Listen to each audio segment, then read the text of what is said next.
우두 법용선사의 신명 21번째 시간입니다. 46. 육근 대경의 분별 비식이다. 보통 우리가 이제 불교에서 육근이라는 말을 씁니다. 육근. 이제 안근이다, 이근이다, 뭐 이렇게 해서 이 눈, 코, 입, 귀, 이 몸뚱아리, 의식 해가지고 육근이라고 보통 그러는데, 그거는 이제 물론 이제 육근에 상대되는 게 육경입니다. 육경. 육경은 당연히 눈으로 모습을 보니까 이제 색이고, 귀는 소리를 들으니까 성이고, 그래서 색성, 향미, 촉법 해가지고 이제 그 6가지를 육경이라고 그러는데, 물론 이제 이 육근, 육경, 이 육식이라고 이제 이 식계도 이제 또 6가지를 얘기합니다. 눈으로 이 모습을 봐서 생기는 걸 안식이라고 하고 뭐 이런 식으로 또 육식을 얘기하는데, 그래서 이 6가지가 3개니까 육경, 육식, 육근 이렇게 3개니까 6, 3, 18에서 그게 이제 18개인데, 이 개라고 하는 것은 뭐 3개다 뭐 이런 뜻입니다. 3개. 근데 불교에서 이제 이거를 이렇게 얘기하는 거는, 우리 뭐라고 해야 됩니까? 우리 인식이 어떻게 이루어지느냐, 뭐 이거를 좀 이론적으로 설명하기 위해서 만들어 놓은 어떤 이 체계인데, 체계. 만들어진 겁니다. 사실은 만들어진 거지, 그게 어떤 뭐 사실이냐, 그게 진실이냐 이런 건 아니에요. 이 법에서, 이 불교에서는 이 진실이라고 할 수 있는 거는 그냥 오로지 이거밖에 없습니다. 육근도 아니고 육경도 아니고 육식도 아니고. 그러니까 참 이론은, 이 불교 역사가 이제 2500년이 넘으니까 이 불교의 어떤 교리 이론은 사실은 이 공부를 해보면 어마어마하게 발달이 돼 있습니다. 뭐 그런 게 이제 큰 틀로 이제 유식학 같은 경우도 그렇고, 평생을 공부해도 다 못해요.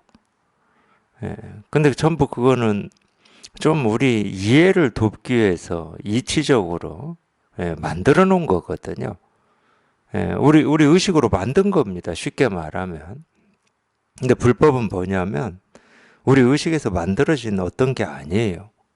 우리가 알고 모르고 만들고 만들지 않고 하고는 아무런 상관없이 이렇게 저절로 이렇게 분명한 거고, 저절로 드러난 거고, 그냥 내가 찾고 구하고 얻어야 될 이유 없이 그냥 늘 항상, 그러니까 그런 표현을 쓰는 거예요.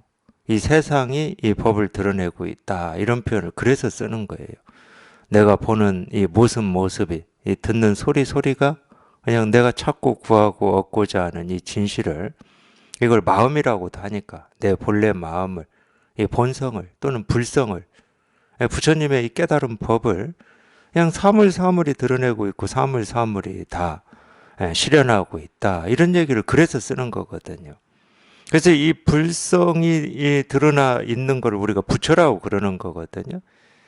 우리가 이제 또 그것도 교리적으로 이 법신불, 이 보신불, 화신불 해서 이제 삼신을 얘기하는데, 그때 이제 화신이라고 하는 것은 이 변화할 때 화자를 씁니다. 신은 당연히 몸이죠. 그러니까 이 몸으로 변화해서 드러났다, 이 말이에요.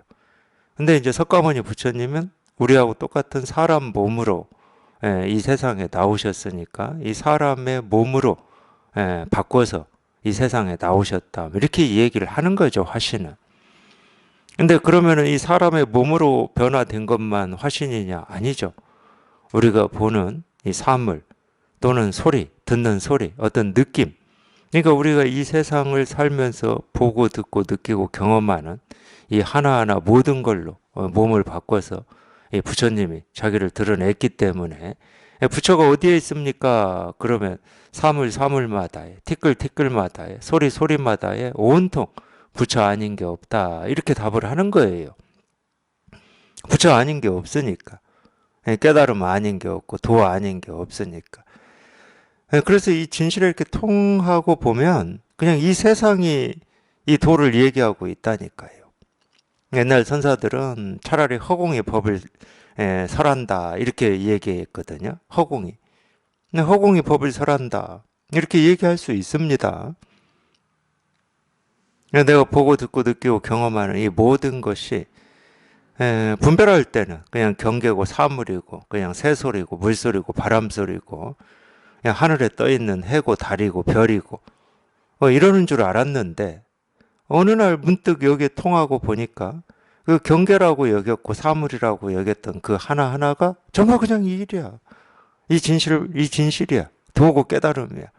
석가모니 부처님이 이 깨달았다고 하는 마음이고 이 깨달아서 가르쳤다고 하는 이 전해주고자 하는 그냥 이거야 이거밖에 없어 이거밖에 이 세상이 이 세상이 이 법을 설하고 있고 이 세상이 이 법을 드러내고 있다. 뭐 하여튼 그렇게 이 실감이 되고 그렇게 공감이 돼요. 예, 여기에 이렇게 통해 보면 이제 그러고 나면은 이제 도대체 기와 조각이 대나무 부딪히는 소리를 듣고 어떻게 깨달을 수 있을까? 복숭아꽃 보다가 어떻게 깨달을 수 있을까? 새벽 하늘의 별이 반짝이는 걸 보고 우리가 어떻게 깨달아?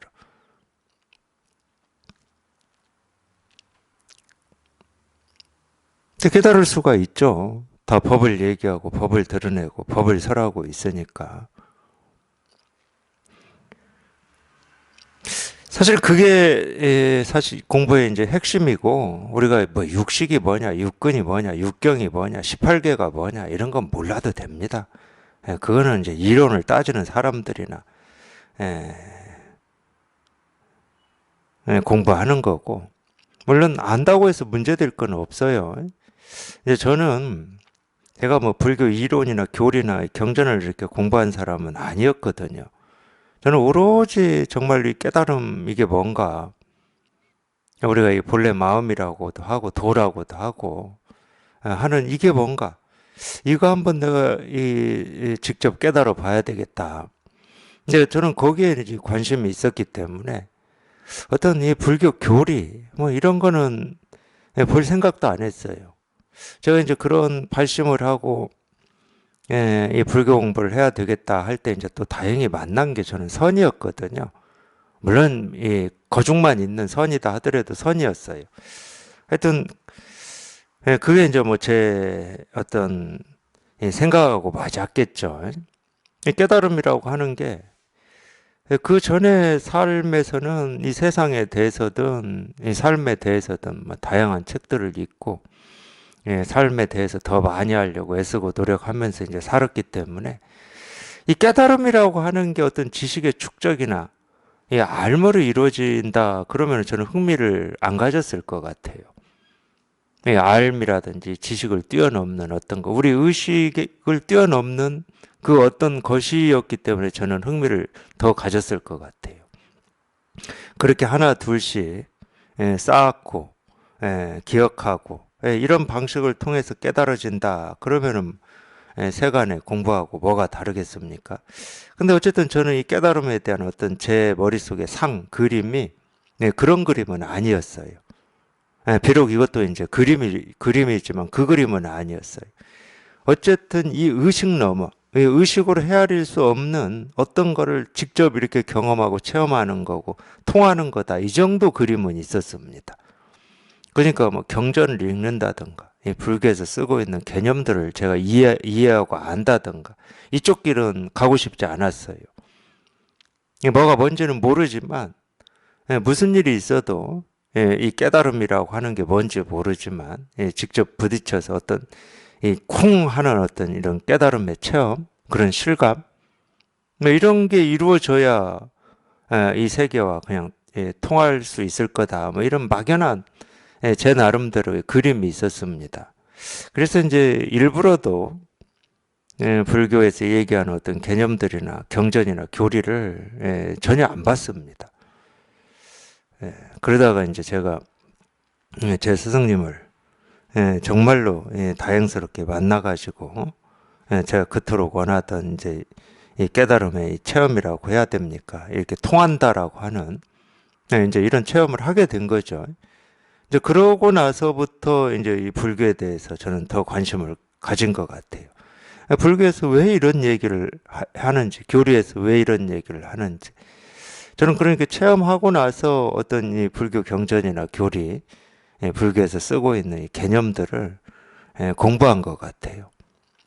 네, 그 전에는 뭐 어떤 물론 이제 우리가 아무리 뭐 교리를 공부하지 않아도 이 세상 살면서 들은 게 워낙 많잖아요. 특히 우리나라는 전통적으로 이 불교 국가인 이 세월이 길어가지고 우리 일상의 삶에서도 이 불교에서 쓰고 있는 개념들을 많이 씁니다. 윤회라든지 업이라든지 뭐 전생이라든지 뭐 이런 걸 쓰잖아요. 원래 이제 그런 개념들에 대해서는 제 머릿속에 이 들어있는 뜻, 내용이 있었는데 이제 체험을 하고 그런 이 개념들을 보니까 제가 이 체험하기 전에 이런 말은 이런 말이야라고 이렇게 알고 있었던 것들을 이 전부 다시 다 재조정되더라는 거예요. 재조정될 수밖에 없더라고요. 근데 그 전에 알고 있었던 것은 그냥 이 이외에 이렇게 헛개비를 알고 있었던 거고 이 말의 진실을 몰랐어요. 윤회라고 하는 말의 진실을 알 수가 없었어요. 육도 윤회를 한다는데 진짜로 윤회를 하나? 이 사람이 뭐 지금 현생에 선업을 쌓으면 하늘세계에 태어나고 악업을 쌓으면 뭐 축생이나 악이나 아수라나 지옥에 떨어졌다가 또 이렇게 또 다시 이렇게 윤회를 하나? 물론 뭐 이론 아니 이렇게 상식이라든지 어떤 합리적인 과학적인 사고로 보면은 말이 안 되는 건데 그래도 뭔가가 있으니까 저런 말을 하시지 않았을까 뭐 이런 느낌이 있었던 거죠. 근데 물론 이제 그렇게라도 우리가 알고 있었던 그거조차도 그냥 내 분별이었더라고요. 그냥 이 말 그대로 물 위에 떠 있는 이 부평초 아는 거하고 똑같은 거예요. 네, 그것에 이 윤회라고 하는 진짜 이야기, 진실 이런 거는 모르고 그냥 윤회다 뭐 이렇게 쓰고 있었더라고요. 그래서 체험하고 이렇게 불교의 개념들을 보면은 다 재조정됩니다. 하나도 빼지 않고 다 재조정돼요. 그래서 체험하기 전에는 뭐 불교 교리나 이론, 뭐 경전 공부할 필요가 없어요. 공부해봐야 뭐 다 헛것입니다. 공부를 한다 그러면은 이 도움되는 건 딱 하나예요. 발심에 도움이 됩니다. 그냥 살면은 그냥 이 세간의 어떤 큰 흐름, 이 거센 흐름에 자기가 쏠려서 그냥 자기도 모르게 쏠려서 살거든요. 뭐 돈 버는 일이라든지 뭐 그냥 뭐 그런 일에 쏠려서 사는데 그래도 이 부처님 가르침이라고 이렇게 우리가 읽고 보고 그러면은 나도 깨달아 봐야 되겠구나. 이런 발심이라도 할 거 아니에요. 그분이 하신 말씀이 그게 진실을 내가 받아들이고 있느냐 없느냐는 두 번째고 분별할 때는 당연히 자기식대로 읽는 거고 자기식대로 보는 거니까 부처님의 가르침이 다가올 리가 없죠. 근데 발심에는 도움이 돼요. 이 깨달음이라고 하는 이거를 포기하지 않고 나도 한번 해봐야 되겠다. 이 마음을 잃지 않고 가지고 있다 그러면은 그 공부한 게 도움이 된 겁니다. 근데 대부분은 그렇지가 않아요. 부처님 말씀이 이런 말씀이구나 하고 거기에서 딱 머물러 버립니다. 나도 이 정도는 알아 하고 머물러 버려요. 그러니까 처음 출발은 이 부처님의 가르침을 직접 이렇게 실감하고 통해서 깨달음의 삶을 살아보고자 이런 출발인데 희한하게 그런 공부만 했다 그러면은 부처님 말씀이 이런 말씀이야 하고 이렇게 아는 걸로 끝나버리더라고요. 10,000명이 이 불교 공부를 하면은 이 9,999명은 그렇게 끝나버리더라고요. 그 마음을 10년, 20년, 30년 꾸준히 잃지 않고 이렇게 가지고 있는 분은 극히 드물더라고요. 제가 보니까 그래요. 정말 만에 하나, 10만에 하나 이러더라고요. 아니 이건 저 그냥 하는 얘기는 아닙니다. 제가 이렇게 법회를 하면서 공부에 뜻 있는 분들을 만나 보니까 통계적으로도 그러더라고요. 통계적으로. 10만이 사는 이 지역에 가서 이 법회를 하고 이 공부를 하잖아요. 그러면 이런 공부에 뜻이 있는 분들 한두 명 만나기가 어렵습니다. 이건 진짜예요, 진짜. 그렇더라고요. 그래서 한 100만 있는 내 간다 그러면은 열 만나고 한 20 만나기 힘들죠. 그러더라고요. 구약에 그런 말 나오죠. 정말로 뜻있는 사람 10명만 있었으면 소돔과 고모라인가요? 멸망되지 않았을 거라고. 그 얘기도 저도 오래전에 제 10대 때도 들은 것 같은데 그때도 그게 저는 좀 무슨 말인가, 저게 도대체 뭘 말할까. 이 뜻있는 사람, 의인이라고 그러죠. 이 뜻있는 사람 10명 가지고 뭘 할 수가 있지. 저는 그랬거든요. 그때도. 근데 그게 이 말이더라고. 사람들은 참 많이 있지만 정말로 이 진실에 이렇게 뜻을 둔 사람은 드물더라는 거예요. 뭐 어쩔 수가 없죠. 이 세상의 흐름이라고 하는 게 워낙 세기 때문에 강하잖아요. 이 세상이, 이 분별의 세상이 워낙 강하기 때문에 거기에서 정신 차리기가 참 쉽지가 않아요. 자기도 모르는 사이에 휙휙 일은 다가오고 사라지고 그러다 보면 시간이 지나버리니까 정신 차리기가 쉽지 않죠. 하여튼 그래서 이 공부는 어떤 이론이나 교리의 문제는 아니고 자기가 직접 실감하는 겁니다. 알 건 없어요. 불교가 뭔지, 뭐 불교의 역사라든지 뭐 이런 건 알 거는 없어. 그건 나중에 자기가 이제 이 진실에 통하고 관심이 있으면, 내가 그런 것도 이렇게 한 번씩 훑어보면 그냥 이렇게 들어오는 거지. 내 관심사니까 이제 불교의 역사도 진짜 내 관심사고, 이 깨달음이라고 하는 걸 가르친 이 선지식들, 선사들, 이 조사들, 이 석가모니 부처님 이런 분들이 관심사니까 그때 공부해도 늦지도 않고 훨씬 잘 됩니다. 공부가 잘 돼요. 제 경험으로 보면은. 그 전에 해봐야 뭐 다 버려야 되는 공부니까. 그래서 육근이 경계를 대함에 뭐 육근 대경이라고 그랬어요. 그러니까 육근은 이 안이 비설 신이고, 이 경계라고 그럴 때는 이 색성 향미 촉법이죠.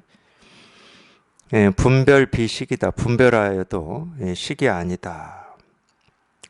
육근이 경계를 대함에 분별하여도 식이 아니다. 이런 이야기를 이제 많이 이런 식으로 가르쳤던 게 이 불교 역사에서 보면 유식학입니다. 유식학. 이 만법 유식이다. 이러면서 유식학이 이제 얘기하는 게 만법 유식이거든요. 이 만법 유식이라는 말은 뭐예요? 우리가 보고 듣고 느끼고 경험되는 건 다 그냥 식일 뿐이다는 거예요. 식. 그냥 식일 뿐이다는 거예요. 식일 뿐이다는 말은 뭐예요? 그냥 생기고 사라진다. 그 느낌이든 감정이든 그냥 다 허망한 거다. 뭐 이런 의미가 좀 들어 있습니다. 일체 유식입니다. 만법 유식이다. 이게 이제 유식학의 이야기를 딱 8글자로 얘기하라 그러면 이거예요. 이런 식의 이야기를 이제 유식도 당연히 이 진실을 이렇게 가르치는 방편입니다. 방편. 그럼 만법이 다 식일 뿐이냐? 그렇게 주장을 하고 그게 맞다 그러면은 이미 또 하나의 진리가 생겨나 버리잖아요.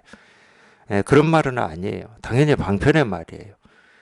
보통 이제 분별하는 입장에 있는 사람들은 자기가 보고 듣고 느끼고 경험한 걸 사실이라고 그러고, 현실이라고 그러고, 진실이라고 그러고, 진짜라고 그러고, 그리고 꿈에서 보고 듣고 느끼고 경험한 건 가짜라고 하죠. 그게 분별하는 사람의 대표적인 특징입니다. 내가 눈 떠서 보고 듣고 느끼고 경험한 건 진짜고, 내가 꿈에서 보고 듣고 느끼고 경험한 건 가짜고, 이 이야기를 하다 보니까 이 대종고라는 이 선지식이 있었어요. 뭐 우리 대스님 이 서장도 법회 교재를 공부하고 있고 법회하고 있고, 이 대법어도 법회하고 있어서 뭐 대스님은 뭐 귀가 닳도록 들었을 겁니다.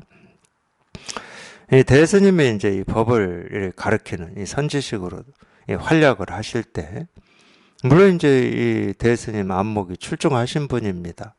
예, 그런 분 밑에서 공부를 하면은 당연히 이 진실을 체험하는 스님들이 나오겠죠. 나올 수밖에 없습니다. 우리가 수행을 통해서 깨달으라 그러면 그 밑에는 이걸 여기에 이렇게 이 법에 통하는 사람이 나오기가 힘들어요. 거의 나오기가 불가능하죠. 근데 이 법을 이렇게 직접 가르치면 많이 나올 수밖에 없죠. 그냥 바로 가르쳐 버리니까.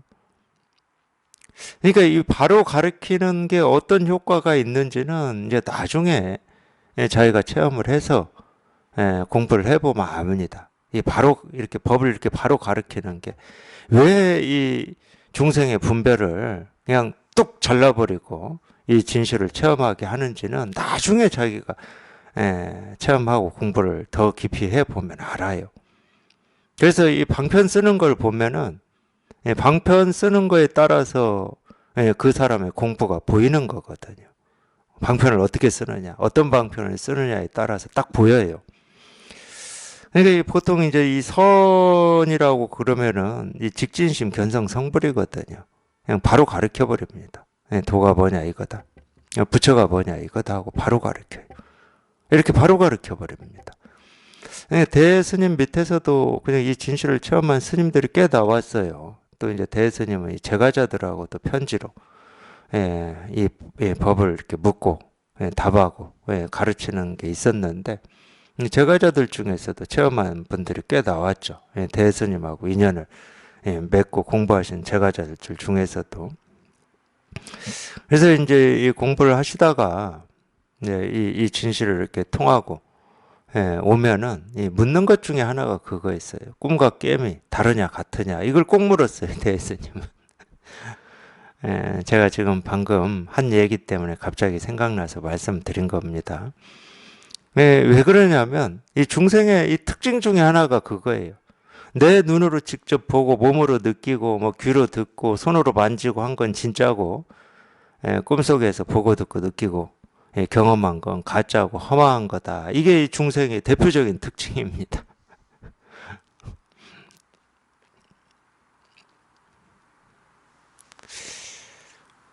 근데 이 꿈과 깨임이라고 하는 게 같은 것도 아니고 다른 것도 아니고, 둘이 아니라고 하는 게 정말로 이렇게 딱 실감이 되는 거는 처음 여기에 이렇게 체험하고도 시간이 좀 걸려요. 제 경험으로만 보면. 여전히 오랫동안 이 꿈과 깨임이 이렇게 다르다라고 여기고 살아온 이 습이 있어가지고, 눈으로 직접 보고 듣고 느끼고 경험한 건 진짜고 꿈은 가짜지, 이 생각이 아주 깊게 자리하고 있어요. 그래서 이 분별이 이렇게 조복이 되고, 이 분별, 이것도 분별이었구나라고 이렇게 스스로에게 분명해지는 데는 이거를 이렇게 처음 하고도 시간이 조금 걸려요. 그러니까 대스님도 그걸 물어봤겠죠. 분별심의 대표적인 거니까. 생사도 그렇고. 생사도 말할 것도 없죠. 이 생사도 우리가 참 의식이 생기고 나서부터 이 삶과 죽음에 대한 이 분별은 했다고 해도 과언이 아닐 겁니다. 그러니까 워낙 깊은 습이에요. 이 생사. 산다, 죽는다. 그래서 특히 이제 다른 이 법에 대해서 다른 부분은, 예를 들어서 제가 분별하는 분들의 이렇게 뭐 상황이나 이런 걸 그렇게 심각하게 고려하지 않고 그냥 있는 그대로 다 말하는 편이거든요. 그래서 사실 오해도 많이 받나 봐요. 저는 그런 뜻, 의도 이런 게 없는데 있는 그대로 얘기를 해버리니까, 저는 그런 걸 오해받는다고도 생각도 못하고 살았어요, 사실. 오해받아도 사실 할 수 없죠. 진실을 전하는 사람이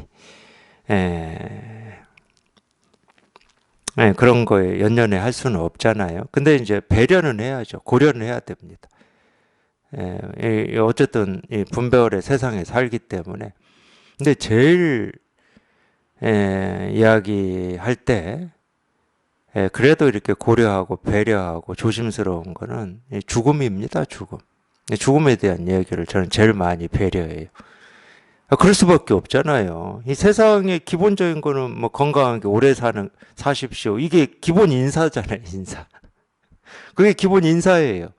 그만큼 거기에 대해서 이렇게 많이 사람들이 매여 있고, 그걸 원하고 있고 바라고 있다는 얘기입니다. 그 뒤 얘기는 제가 하면 또 안 되잖아요. 근데 저는 그런 게 없거든. 뭐 건강하게 오래 사는 게 복이죠. 이런 게 없어요, 저한테는. 저한테 그 인사 해봐야 저는 아무 감흥이 없어요. 건강하게 오래 사십시오. 감흥이 하나도 없어요. 일도 없고 눈꽃만큼도 없어요. 제 스스로는 그러니까 이 죽음에 대해서 어떤 것도 없이 그냥 다 얘기할 수 있습니다. 스스로 그래요. 스스로. 제 스스로한테는. 뭐 그런 게 없어. 아무것도. 그게 이제 불교에서 얘기하는 생사해탈인데, 그러니까 삶과 죽음이 같냐 다르냐 이렇게 물어요, 대가. 깸과 꿈이 둘이냐 하나냐 이렇게 묻거든요. 이제 이걸 이렇게 체험하고 오신 분들한테 물론 이제 이 더 공부를 깊이 깊이 하라는 어떤 경책의 가르침이시기도 하고, 근데 이렇게 체험을 해보면 그냥 그 생각, 지금 삶이다 죽음이다 하는 생각을 쫓아가지만 않으면, 꿈이다 깸이다라고 하는 그 생각을 쫓아가지만 않으면, 이게 여기에 이렇게 통해서 이것만 이렇게 분명하면 꿈과 깸은 둘이 아니야. 분별할 때처럼 뭐가 다른 게 아니야.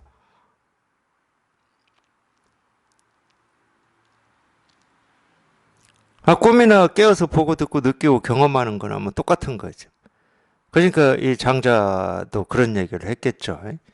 자기가 낮잠을 자는데 꿈속에서 자기가 나비가 돼서 허를 날아갔다고 그러잖아요. 호전몽이라고 하는 대목이죠. 이 장자가 뭐 나비가 되었는지, 나비가 뭐 장자가 되었는지, 하여튼 그 비슷한 얘기 나오잖아요. 장자에서도. 장자도 그걸 얘기하는 겁니다.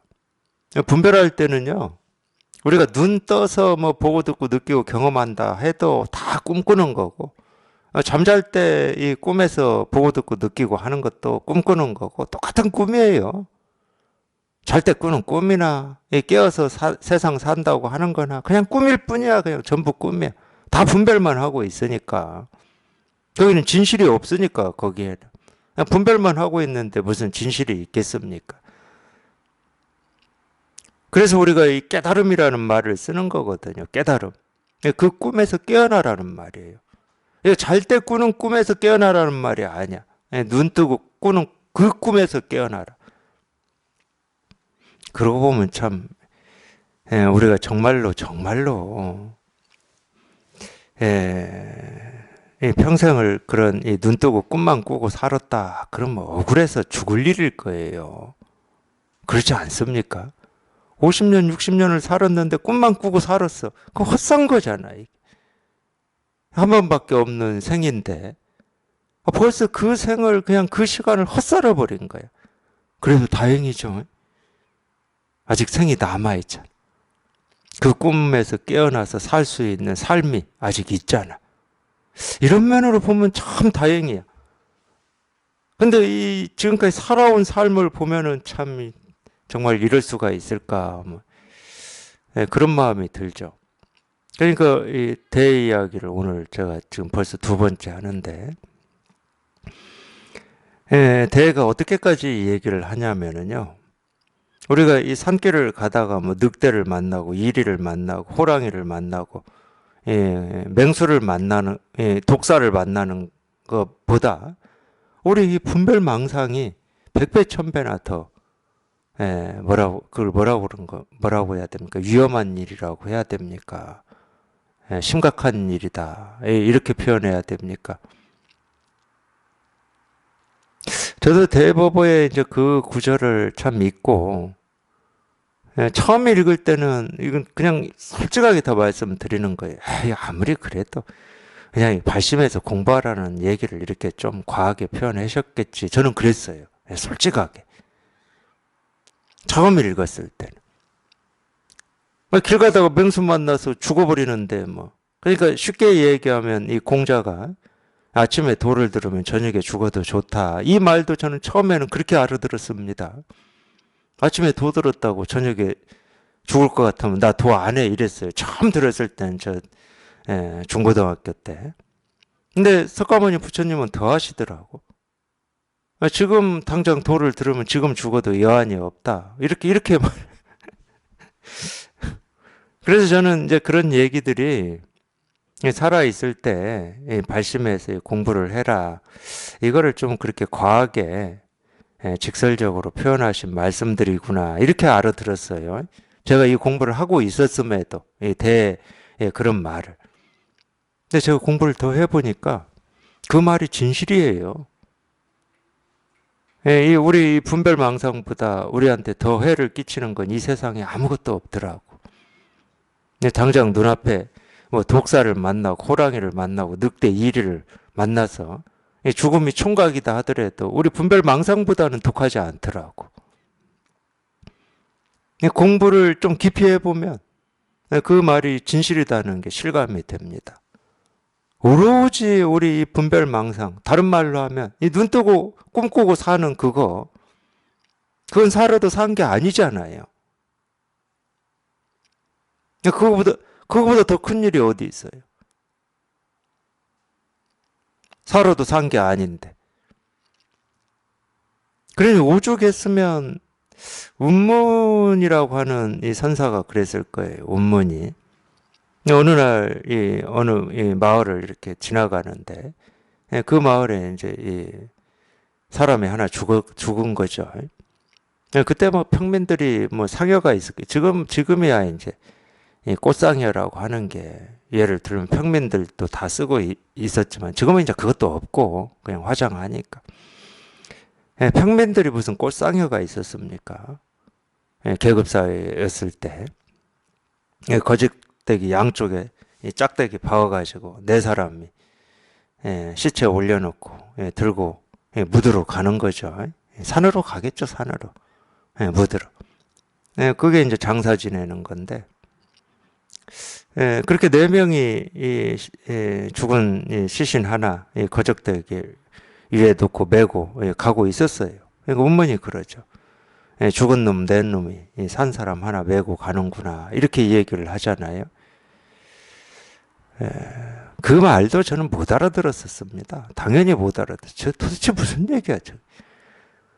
산 사람이 죽은 사람 메고 가는데 왜 죽은 사람 내 놈이 산 사람 하나 메고 간다고 하는지 뭐 이리 뒤집어보고 저리 뒤집어보고 생각으로 온갖 짓을 다 해봐도 무슨 말인지 모르겠더라고요. 오죽했으면 운문이 그런 말을 했겠습니까? 오죽했으면 얼마나 우리가 깊은 분별의 잠, 중생의 잠에서 잠꼬대를 하고 살면 그런 얘기를 하겠습니까? 근데 분별하고 있는 동안에는 그런 줄 모르니까 우리가 분별 속에서 살고 있는 겁니다. 적응이 된 거죠. 분별하는 게 적응이 된 겁니다.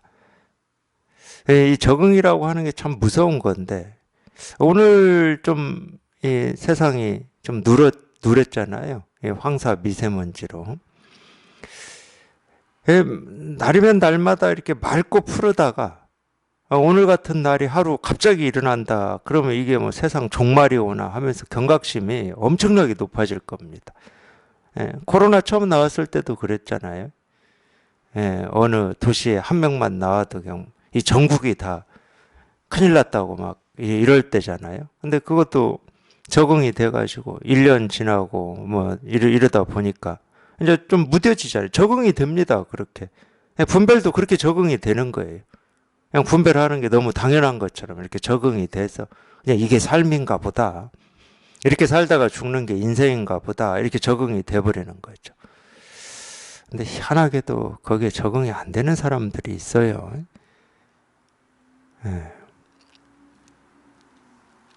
그게 아마 예수님이 말한 이 좁은 문,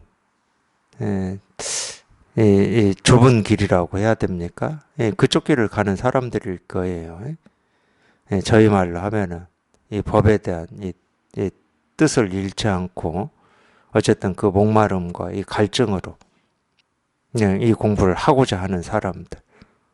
아직 이 바른 가르침을 만나서 그 뜻을 이루지는 못했다 하더라도 그 뜻을 놓지 않고 부처님의 이 가르침, 이 정법, 이 바른 가르침을 만나서 이거 하나 실현하고자 하는 사람들이 하여튼 극소수 있어요. 극소수.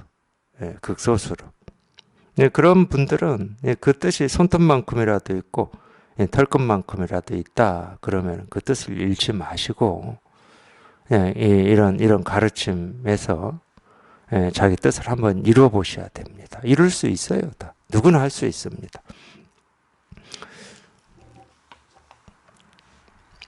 육군이 경계를 대함에 분별하여도 식이 아니다. 이제 이거는 이제 우리가 실상을 가리키는 말입니다. 그러니까 유식도 전부 이 실상을 얘기하려고 하는 거고 연기도 이 실상을 가리키려고 다 쓰는 방편들이거든요. 그러니까 우리가 이 분별할 때는 그냥 보고 듣고 느끼고 경험하는 그냥 하나하나가 전부 경계고 분별이고 그냥 망상이에요. 근데 이 진실을 이렇게 통해 보면 보고 듣고 느끼고 경험하는 하나하나가 그냥 다 진실이야. 그냥 다 부처고 도 아닌 게 없고 깨달음 아닌 게 없어. 그러니까 이 세상이 법계냐 아니면은 중생의 세계냐는 자기한테 달려 있는 거지. 세상이 중생의 이 세계가 있고 이 법계가 따로 있고 그렇지 않습니다. 이 세상은 항상 이렇게 똑같아요. 이 세상은 바뀐 적이 없어요. 모습, 소리, 색깔은 날이면 날마다 새롭고 이 변화하고 있지만 이 세상은 단 한 번도 바뀐 적이 없습니다. 이 세상은 항상 그냥 이거밖에 없어요. 이 일이고. 근데 자기 스스로가 이 분별하느냐, 분별하지 않느냐에 따라서 세상은 중생의 세계가 되기도 하고 부처의 세계가 되기도 하는 겁니다.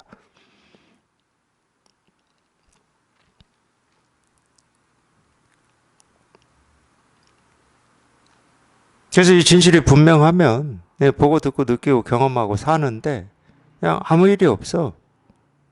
고쳐야 될 것도 없고 손댈 것도 없고 깨달을 것도 없고 뭐 아무것도 없어. 그냥 온갖 것이 생기고 사라지는데 전부 똑같아. 그냥 한결같아. 한결같아.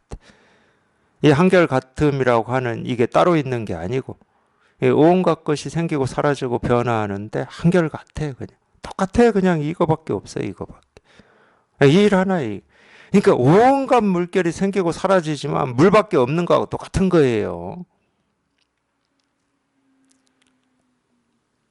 오늘도 어제도 그 옛날에도 앞으로도 물이 있는 곳에는 온갖 물결이 이 천차만별한 물결이 생기고 사라집니다. 그럴 수밖에 없잖아요. 물결은 생기고 사라져요. 그러니까 모습은 생기고 계속 이 모습은 이어져 이렇게. 근데 생기고 사라지는 모든 물결 그대로가 그냥 물일 뿐이야. 물결이 네모졌다고 해서 물이 아닌 것도 아니고 세모졌다고 해서 물이고 뭐 이런 건 없어요. 그냥 본래 물이야. 그냥 온갖 물결, 온갖 모습이 다 물이야. 사실은 이 세상이 그래요. 우리가 살아가는 이 세상이 또는 나라고 하는 이 몸뚱아리, 이 몸뚱아리에서 이루어지는 뭐 의식, 느낌, 생각, 감정, 주장, 견해, 이 손짓, 발짓, 이 말하고 먹고 숨쉬고 하는 이 하나하나도 똑같아. 그냥 물결일 뿐이야. 물이 움직여서 생기고 사라지는 그냥 모습이고 형상일 뿐이야. 그 움직임 하나하나가 숨을 들이쉬고 내쉬고 손을 들고 내리고 책상을 두드리고 밥을 먹고 씻고 잠자고 하는 하나하나가 그냥 이 일일 뿐이야. 이 일일 뿐. 그냥 이거예요. 밖에 있다고 하는 거나 내 안에서 일어난다고 하는 거나 그냥 똑같이 이 일일 뿐이야. 똑같이 이 일일 뿐이니까 안팎이 갑자기 사라져버리는 거예요. 안팎이 사라져버려요. 그냥. 주관과 객관이 사라져버려요. 똑같은 일이야. 그냥 똑같은 일. 아까 제가 꿈과 게임 얘기했잖아요. 꿈에서 보고 듣고 느끼고 경험한다고 하는 거나 깨어서 보고 듣고 느끼고 경험한다고 하는 거나 똑같이 그냥 이 일일 뿐이야. 이 일일 뿐. 다른 일이 없어. 꿈꿀 때하고 깨어서 볼 때하고 뭐가 다르다. 그런 법이 두 개가 돼야 되잖아요. 예를 들어서 부처의 세계가 있고 중생의 세계가 있다. 그럼 법이 두 개가 돼야 됩니다. 뭐가 두 개 있으면 우리가 진리다, 진실이다, 실상이다 이럴 수가 없잖아요. 진리라고 하고 실상이고 이 도 깨달음이라는 말은, 이 부처라는 말은 그냥 온갖 것이 다 부처 아닌 게 없고 도 아닌 게 없고 깨달음 아닌 게 없을 때 쓸 수 있는 말입니다. 깨달음이 있고 깨달음 아닌 게 있다. 그럼 깨달음이라는 말을 쓸 수가 없어요. 쓰면 안 되죠. 도가 있고 도 아닌 게 있다. 그럼 그건 도라는 말을 쓸 수가 없는 겁니다. 우리가 진리다 그럴 때는 진리 아닌 게 없는 거예요. 물론 자기가 지금까지 배우고 익힌 자기 기준과 틀로는 옳은 일이 있고 그른 일이 있어. 자기는 옳은 일은 진리고 선이고 내가 추구해야 될 가치다 이렇게 여길 거고, 옳지 않은 일은 내가 추구하면 안 되는 일이야. 내가 멀리해야 되고 배척해야 되고 밀어내야 되는 일이야. 우리 생각은 우리가 배우고 익힌 자기 기준과 틀을 가지고는 이 세상의 일을 그렇게 나누고 분별하고 망상할 수 있어요. 그렇게 할 수 있죠. 근데 진리의 입장에서는 하나를 취하고 하나를 버릴 수는 없습니다. 왜?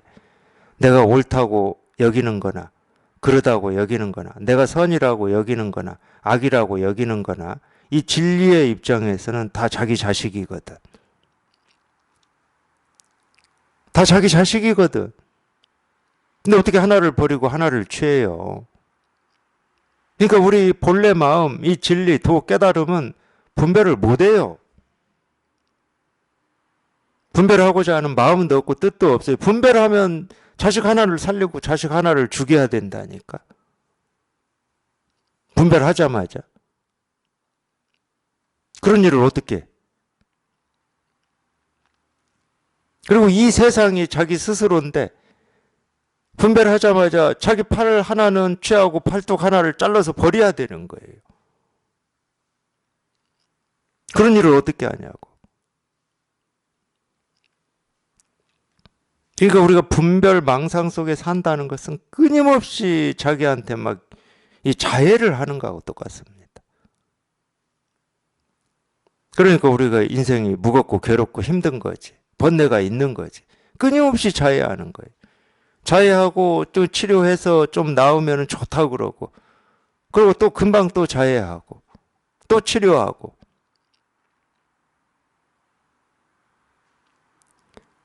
그러니까 밖에 있는 독사 호랑이 1위는 참 이 독하다 그러면은 이 두 번째 독한 거지. 자기가 더 독해. 막 자기 살을 막 자기가 찌르고 피내고 이러는데 그거보다 더 독한 놈이 어디 있어요.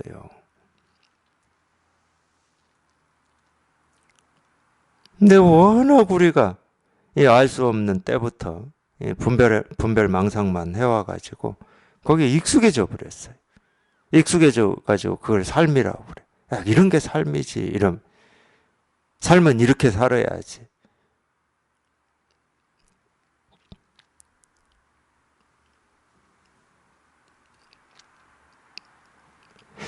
그거를 불교에서는 어리석다고 그래요. 그거를 어리석다.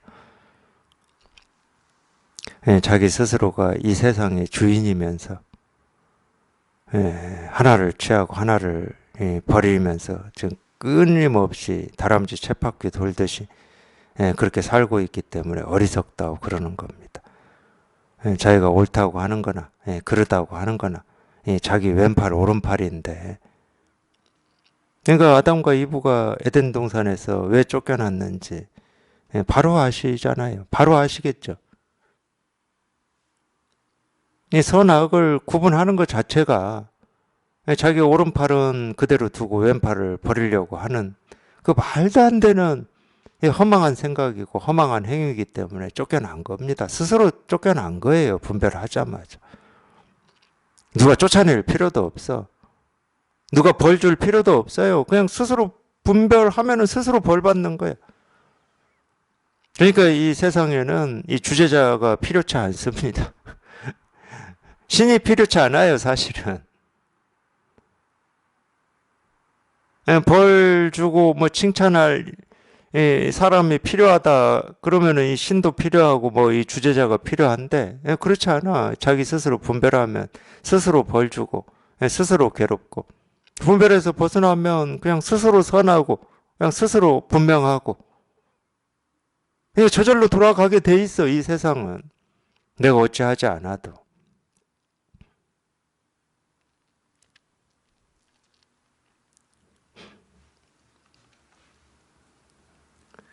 47번 보겠습니다.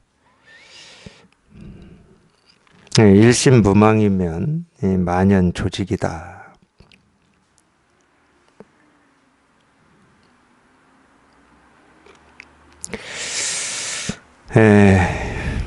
한마음에 무망, 망상이 없으면 이런 말이에요. 이 마음에 망상이 없으면 우리가 이제 보통 이제 이걸 일심이다라는 이제 이름으로 씁니다. 우리 본래 마음이라고 하는 걸 일심이다. 왜 일심이라는 말을 쓰게 됐냐면 대승기실론이라는 책이 있어요. 대승기실론은 다른 게 아니고 이 대승경전을 핵심적으로 요약해놨다 생각하시면 됩니다. 이 대승기실론이라고 하는 보통 이제 이 경전은 이 경자로 끝나잖아요. 이 논은 우리가 논서할 때 논인데 그러니까 대승경전의 이 핵심을 써놓은 게 대승기실론이에요. 벌써 이름부터가 제목부터가 대승이잖아요. 대승기실론 그러잖아요. 실은 실이라고 하는 것은 열매 핵심이거든. 핵심. 반야심경 할 때 그 심도 우리가 이 마음심자 썼다고 그래서 다 마음을 얘기하는 건 아닙니다. 이 반야심경의 이름은 이 마하, 반야, 바라밀다, 심경이거든요. 바라밀다, 심경. 이 반야, 바라밀다, 심경이에요.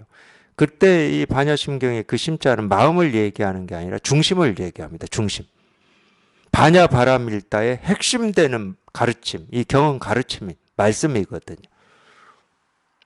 이 반야, 바라밀의 핵심을 가르치는 게 이 반야심경이에요. 그러니까 반야심경은 한 260자 정도밖에 안 되잖아요. 반야, 바라밀다를 핵심적으로 가르친 거예요. 그런 게 또 하나 있죠. 우리나라의 의상 스님이 쓰셨다고 하는 이 법성계.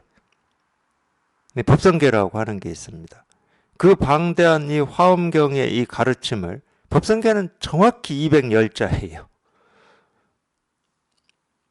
그 방대한 이 화엄경의 가르침을 딱 210자로 핵심만 정수만 딱 얘기했다. 그게 이제 법성계죠. 그러니까 이 반야심경도 마찬가지로 이 반야경이라고 하는 경전이 그게 한 600권 되거든요. 원래 이제 한자로 쓰여서 600권이니까 우리말로 이렇게 지금 글씨 크기로 쓰면은 보통 한 6권에 한 권 정도 들어가더라고요. 6권에.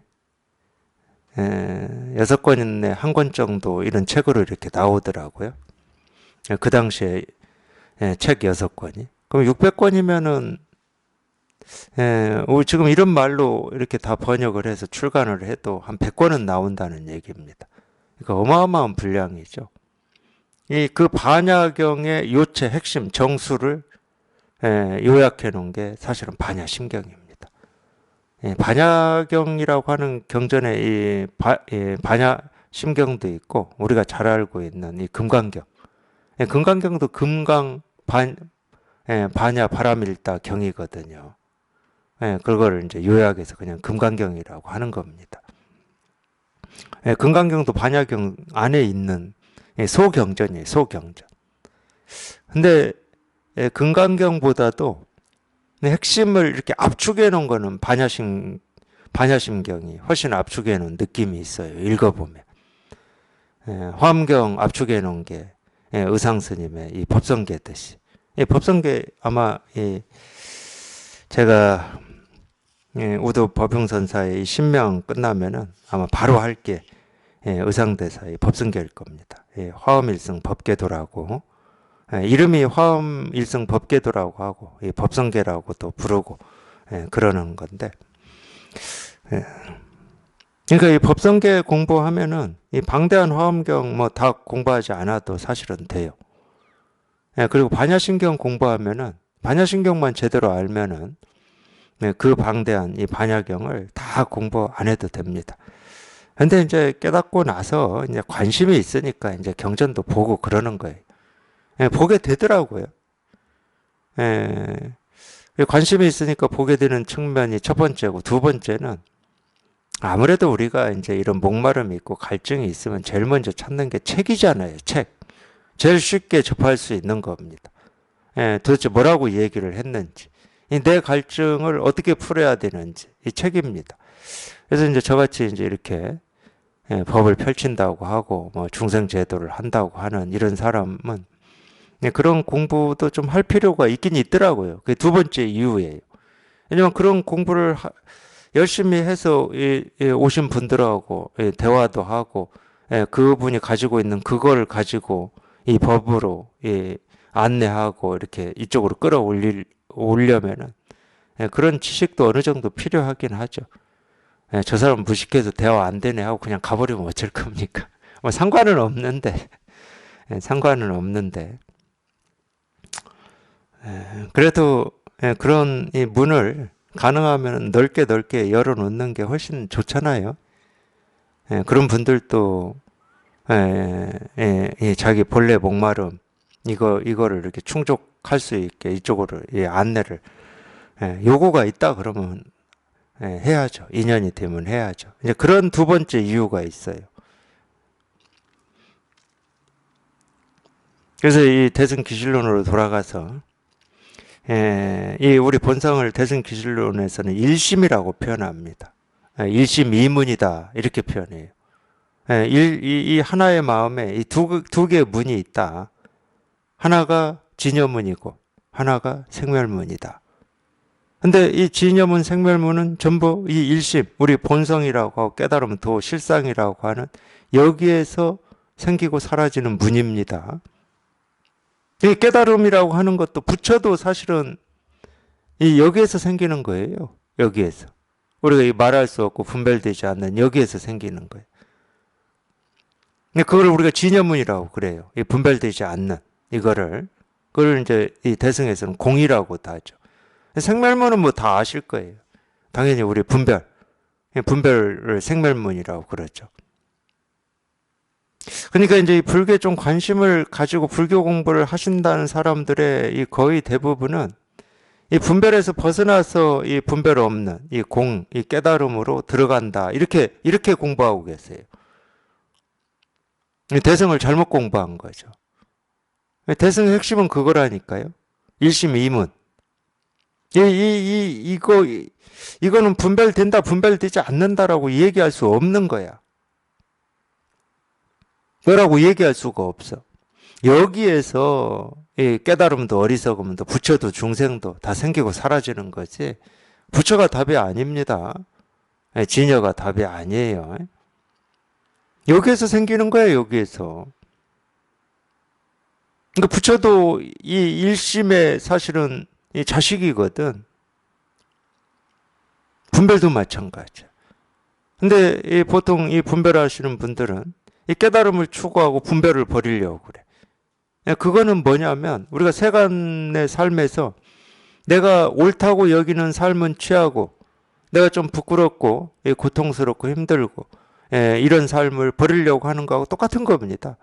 그 이습이 세간에서 워낙 강하게 굳어져 있다 보니까 마음 공부한다고 와서도 그렇게 하고 있는 거예요. 부처를 취하고 어리석음을 버리고 분별을 버리려고 그래. 근데 진짜 깨달으려면 이 분별이라고 하고 망상이라고 하고 또 자기가 싫고 나쁘고 버리고 싶어하는 이 자기 삶의 모습이 있잖아요. 부족하고 결핍되고 불만족스러운 그런 것들. 그걸 사랑할 줄 알아야 됩니다. 그게 진짜 사랑이에요. 불교에서는 자비라고 그러죠. 그게 진짜 자비예요. 아까 제가 말씀드렸잖아요. 그러니까 이 불교의 자비를 자꾸 이 부모의 이 마음으로 표현을 하잖아요. 그런 경이 있습니다. 짧은 경이지만 불교에 부모 은혜에 대한 어떤 경이 있어요. 왜 부모의 마음으로 표현하냐? 아까 제가 다 얘기해 드렸습니다. 내가 옳다고 여기는 건 내 오른팔이고 내가 그러다고 하는 건 내 왼팔이야. 옳다고 여기는 건 내 큰 자식이고 그러다고 여기는 건 내 작은 자식이야. 그렇다고 자식 하나를 취하고 하나를 버릴 겁니까? 그럴 수는 없는 거예요. 그래서 이 부모의 마음에 이 자비 사랑을 자꾸 비유한 겁니다. 어떻게 하나를 취하고 하나를 버릴 수가 있느냐? 네 삶인데 비록 네 생각으로는 그걸 네가 옳다고도 할 수 있고 그러다고도 할 수 있지만 왜 네 생각을 믿냐는 거야. 네가 옳다고 하는 게 어느 날 뒤집어져 가지고 옳지 않을 수도 있는 거고 네가 옳지 않다고 하는 게 어느 날 뒤집어져서 옳을 수도 있는데 네가 왜 다 아는 것처럼 네가 판단하고 하나를 취하고 하나를 버리려고 하느냐. 그게 중생의 병이다. 그거 가르치는 거예요. 그걸 자비라고 그래요. 대자, 대비라고 그러잖아요. 대자. 큰 대자 씁니다. 그러니까 보통 우리가 이 세간에서 사는 사람들이 하는 이 사랑이나 자비나 이 어떤 희생이나 도움은 항상 나머지가 있어요. 나머지가. 그렇지 않은 면이 있어.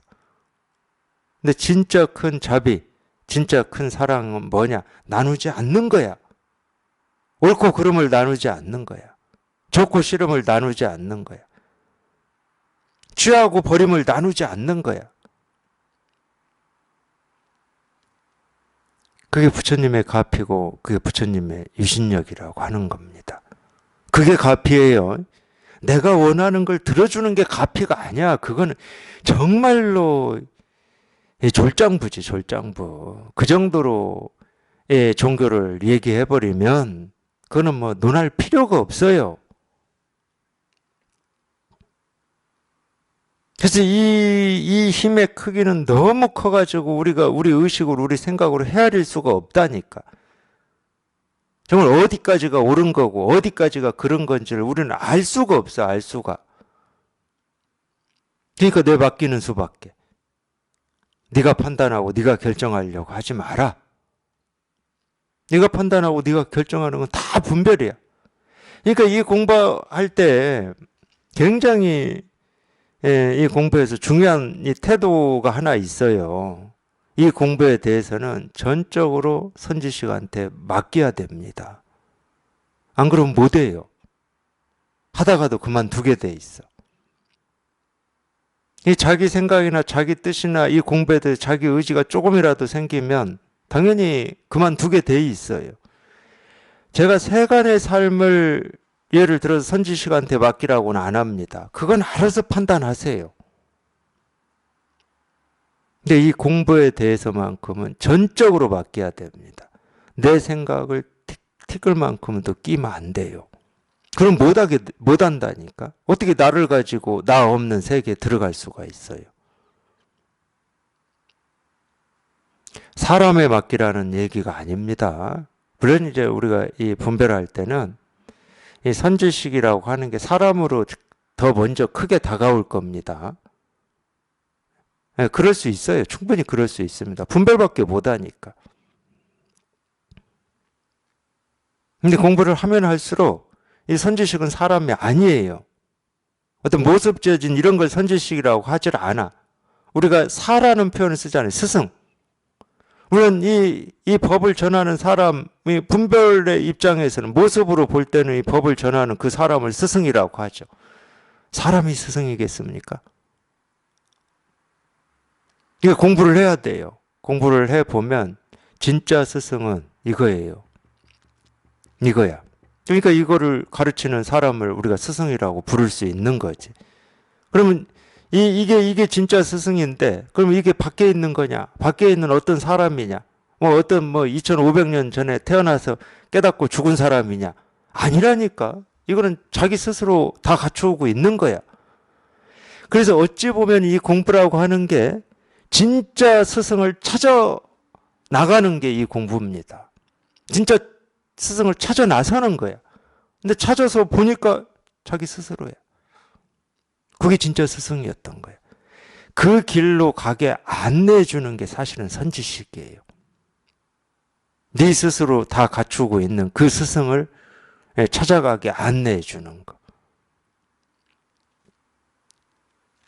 그래서 자동으로 제대로 공부를 하게 되면 사람에 대한 어떤 권위라든지 뭐 가르치는 사람의 어떤 권위, 섬김 이런 거 자동으로 없어지게 돼 있는 거예요. 강조하지 않아도. 근데 물론 제가 분명히 말씀드렸듯이 분별하는 입장에서 이렇게 처음에 공부를 시작할 때는 당연히 분별은 이 모습이 먼저 다가오는 거니까 이 사람이 먼저 다가오겠죠. 근데 사람이 먼저 다가오면 어떻게 됐든 자칫 잘못하면 사람 때문에 또 자빠지는 겁니다. 거기서 공부가 멈춰버릴 수도 있어요. 그러니까 잘하라고 그러는 거예요. 이 법에 대한 이 목마름을 놓지 마시고 사람 의지해서 우리 공부할 수는 없습니다. 이 공부는 의지함이 없는 공부예요. 그 의지하는 걸 모두 끊어버리는 공부야. 의지함이 다 끊어져 버리면 뭐만 남겠습니까? 자기 스스로만 남는 거예요. 우리 본성만 남는 거야. 이것만 남는 거야. 이것만 남아. 이게 전부예요. 이게 전부야. 이게 전부야. 이거밖에 없어. 이거밖에. 일이야. 일. 이거 하나. 이거예요. 이거일 뿐이야.